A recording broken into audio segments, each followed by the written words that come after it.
Howdy, folks.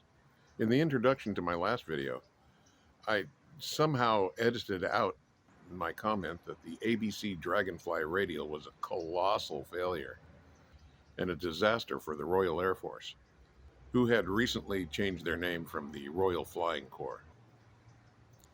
I also have the last two books of this series that talk about French fighters of the First World War. I am not going to do those because sacre bleu. I I'm not going to try to pronounce these French names. Oui, oui. I'm so sorry. So, on with the show. The Austin AFB-1, the Austin Ball Scout. By the autumn of 1916, Albert Ball had won a richly deserved reputation as a fearless and skillful fighter pilot, and his opinions and recommendations commanded a respect that the whims or enthusiasms of the inexperienced pilot of early April 1916 could not have won. Ball's combat successes had been achieved on Newport Scouts, and he had, by November, his own ideas on the main features of a fighter that could supersede the Newport. Basically, Ball wanted a fast, maneuverable aircraft with a fixed centrally mounted Vickers gun, an overwing Lewis on a Foster mounting, and provisions for these guns to be fired by a firing button on the stick. He also specified that the main planes should have a slight sweepback, similar to those on the Newport Scout, and that the tailplane should be triangular, and that the rudder should be balanced and without fin, as on the Newport Scout. The ailerons were to be actuated by spanwise shafts, Newport fashion, and the cockpit instruments were to be restricted to the barest essentials. Ball's father was a director of the Austin Motor Company, Limited, of Birmingham, which had been a War Office contractor for the manufacture of BE-2Cs and RE-7s, and had just begun to build RE-8s. It is therefore not surprising that the Austin Company undertook to build the aircraft that was to give reality to the odd mixture of practicalities and naivetés that Ball had specified. News of the proposal that the Austin Company should build an aircraft embodying Captain Ball's ideas had reached the department of the Director of Aircraft Equipment at the War Office, doubtless because Ball had been encouraged by General Henderson to take his proposals to their logical conclusion. Lieutenant Colonel W.D. Beatty, Assistant Director of Aircraft Equipment, wrote to the Austin Company, "I am directed to inform you that it is understood you are proposing to get out the design of a fighting airplane on the line suggested by Captain Ball, DSO, RFC. I am to ask you to forward us information as to the basis upon which you will be prepared to undertake this design." Design work went ahead during December 1916, and on the 30th of that month, an 8-page document was submitted by the Austin Company, setting out the full technical data, estimated performance figures, and specifications required by the regulations in force at the time. In the book Captain Albert Ball, V.C. DSO by R.H. Kiernan, there appears a somewhat dramatic account of how Ball had met in London a representative of the Austin firm who was despondent at his luck with the air representatives. He had failed to interest the Air Board in the Austin Ball Scout. Ball had heard his report irritably, took business on himself, and on the same day stormed the key position, receiving an order from Brigadier General Brancker to complete 2 of the machines at once, with the promise that if they were ready to time and successful, there would be a large order. We understand from Captain Ball that instructions were given by you for us to proceed at once with the construction of these 2 machines. These 2 machines are now practically completed, with the exception of the main planes, which we have been forced to leave over until now on account of some indecision regarding the exact type, that is to say, whether they should be straight or swept back. Ball could not design the wings. All that he was required to do was to indicate their general configuration.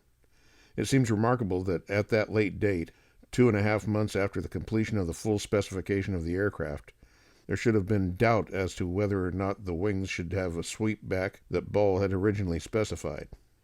The aircraft that C.H. Brooks designed, obviously by installments and under difficulties, emerged as a remarkably clean and compact biplane, powered by a 200 horsepower Hispano-Suiza engine, with hollow propeller shaft to permit the installation of a gun firing through the shaft.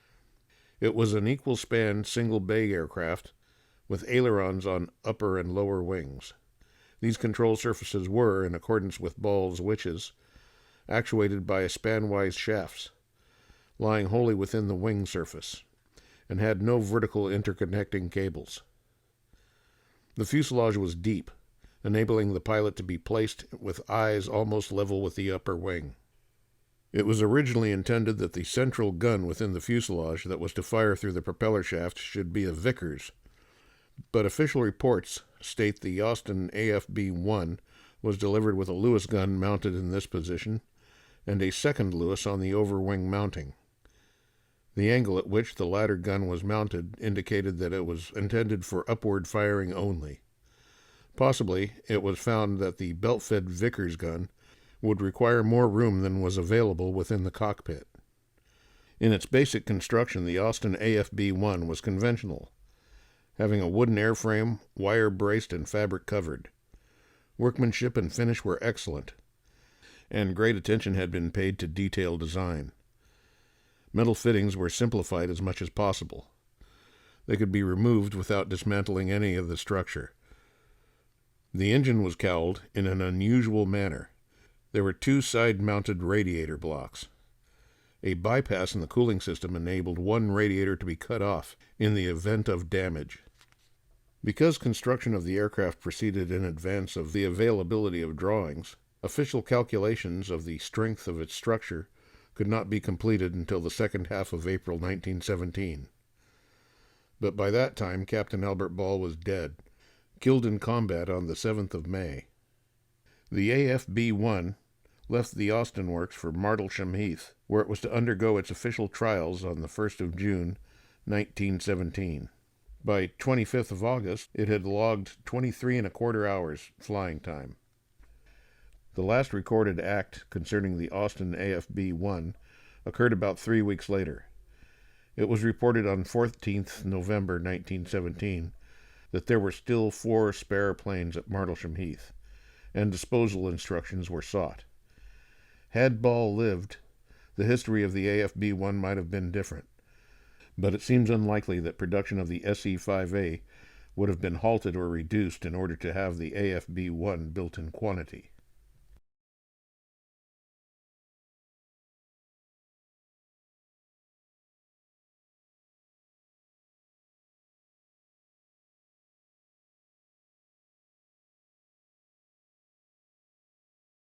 Austin AFT-3 Osprey. Like the Armstrong-Whitworth Armadillo, Bolton and Paul Bobolink, and Newport BN-1, the Austin AFT-3's Osprey was designed to be competitive with the Sopwith Snipe.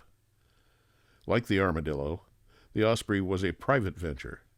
Official license number 17 permitted the construction of 3 prototypes, numbered X-15 through X-17.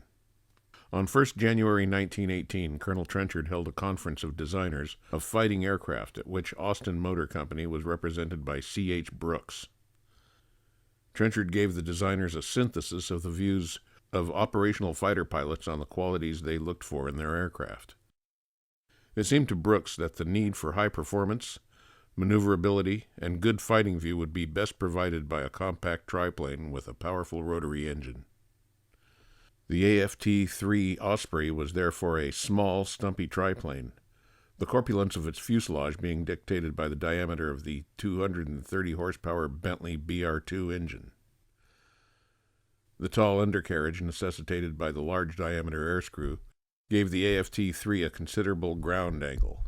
This was partly offset by the high tail skid. The Osprey had a conventional wooden airframe, wire-braced and fabric-covered. It was characterized by good detail design and was intended to be easy to produce and maintain. The number of metal fittings in the fuselage was kept to a minimum, and any longeron could be replaced without disturbing the fuselage bracing. All mainplanes and ailerons on each side were basically interchangeable, but in reality had differences of detail.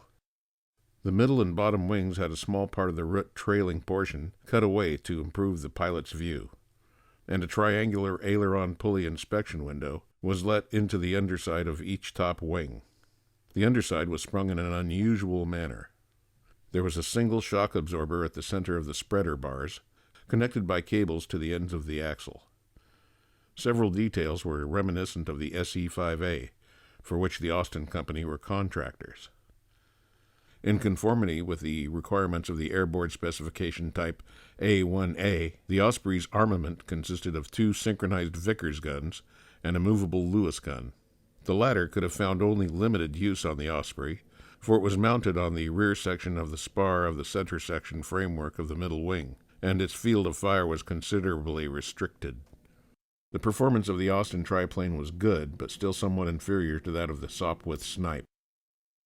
The Osprey suffered from the further disadvantage that its triplane configuration made rigging more complicated than that of a biplane.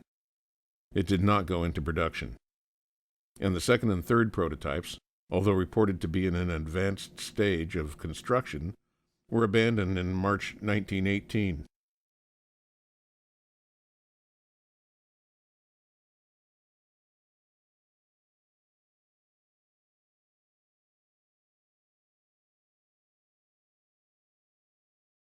The Austin Greyhound.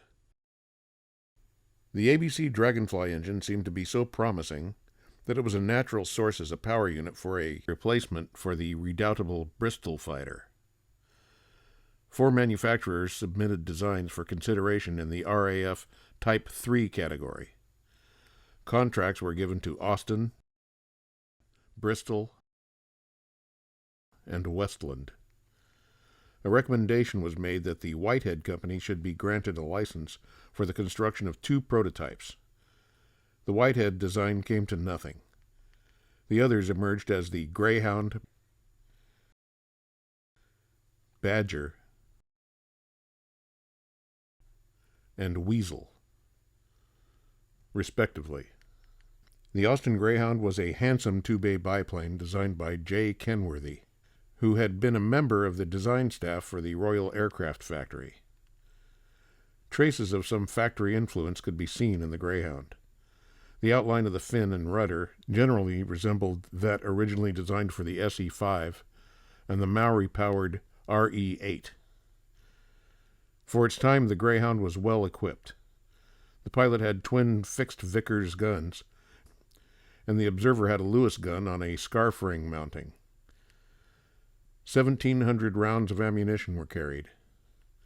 The increased combat altitudes of 1918 demanded the provision of oxygen equipment and electrical heating apparatus. A camera and wireless were also carried. Dual control was provided. Structurally, the Greyhound was conventional, its only unusual feature being unequal chord and the span of the wings. Pilot and observer were placed close together for ease of communication, and the shape of the rear fuselage gave the observer an excellent field of fire. Construction of the first prototype was underway in June 1918, but owing to delay caused by the troubles of the Dragonfly engine, the aircraft was not completed until after the armistice. The first prototype was flown to Martlesham Heath on 15th of May 1919. The official test report on the type was not prepared until August of 1919, a fact that suggests that troubles, possibly with the Dragonfly, were experienced. Performance proved to be quite good, but like all Dragonfly-powered aircraft, the Greyhound was doomed by the failure of its engine.